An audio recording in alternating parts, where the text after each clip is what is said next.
ಬೀದರ್ನಲ್ಲಿ ಅನುಮಾನಾಸ್ಪದವಾಗಿ ಒಂದು ವಸ್ತು ಸ್ಫೋಟ ಆಗಿದೆ. ಅದಕ್ಕೆ ಕಾರಣ ಏನು ಅಂತ ಈಗ ಪೊಲೀಸರು ಹುಡುಕ್ತಾ ಇದ್ದಾರೆ.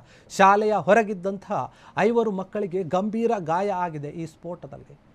ಈ ಸ್ಫೋಟಕ್ಕೆ ಕಾರಣ ಯಾರು, ಯಾವ ರೀತಿಯಾಗಿ ಸ್ಫೋಟ ಆಯಿತು, ಆಕಸ್ಮಿಕವೋ ಅಥವಾ ಯಾರಾದರೂ ಉದ್ದೇಶಪೂರ್ವಕವಾಗಿ ಮಾಡಿದಂತಹ ಸ್ಫೋಟವೋ ಗೊತ್ತಿಲ್ಲ.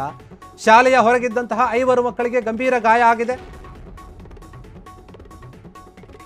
ಶಾಲಾ ಮಕ್ಕಳ ಮೇಲೆ ಎಗರಿತು ಮೃತ್ಯುರೂಪಿಯ ಒಂದು ಸ್ಫೋಟ.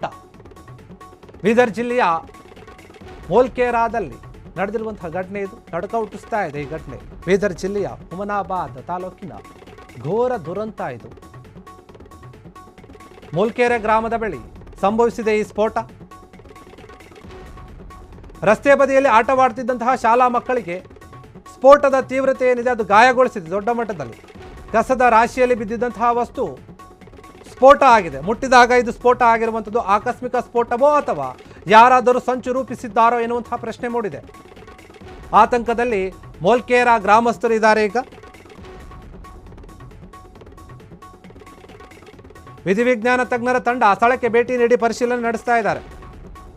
ಬೀದರ್ನಲ್ಲಿ ಅನುಮಾನಾಸ್ಪದ ವಸ್ತು ಸ್ಫೋಟ ಆಗಿದೆ. ಮಕ್ಕಳು ಆಟ ಆಡಬೇಕಾದ್ರೆ ಆ ಕಸದಲ್ಲಿತ್ತು ವಸ್ತು, ಅದು ಸ್ಫೋಟ ಆಗಿರುವಂಥದ್ದು. ಶಾಲೆಯ ಹೊರಗಿದ್ದಂತಹ 5 ಮಕ್ಕಳಿಗೆ ಗಂಭೀರ ಗಾಯ ಆಗಿದೆ.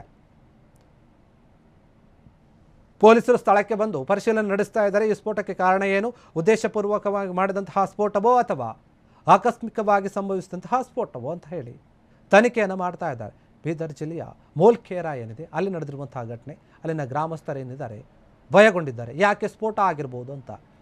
5 ಮಕ್ಕಳಿಗೆ ಗಂಭೀರವಾಗಿ ಗಾಯ ಆಗಿದೆ, ಶಾಲಾ ಮಕ್ಕಳಿಗೆ.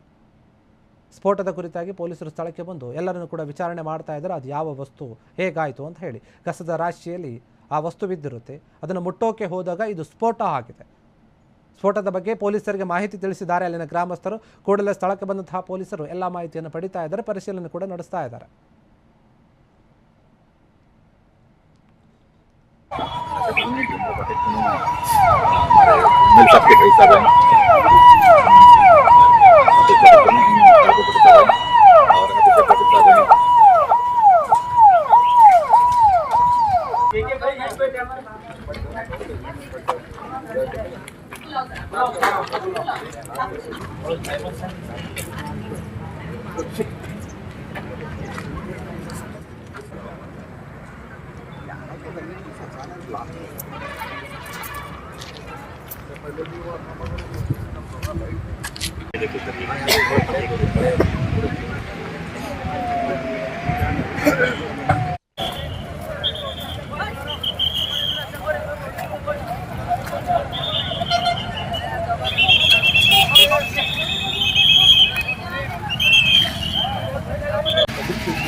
ಕ್ಷಣ ಕ್ಷಣದ ಸುದ್ದಿಗಳಿಗಾಗಿ ಫ್ರೀಡಂ ಟಿವಿ ಸಬ್ಸ್ಕ್ರೈಬ್ ಮಾಡಿ, ಲೈಕ್ ಮಾಡಿ ಹಾಗೂ ಫಾಲೋ ಮಾಡಿ.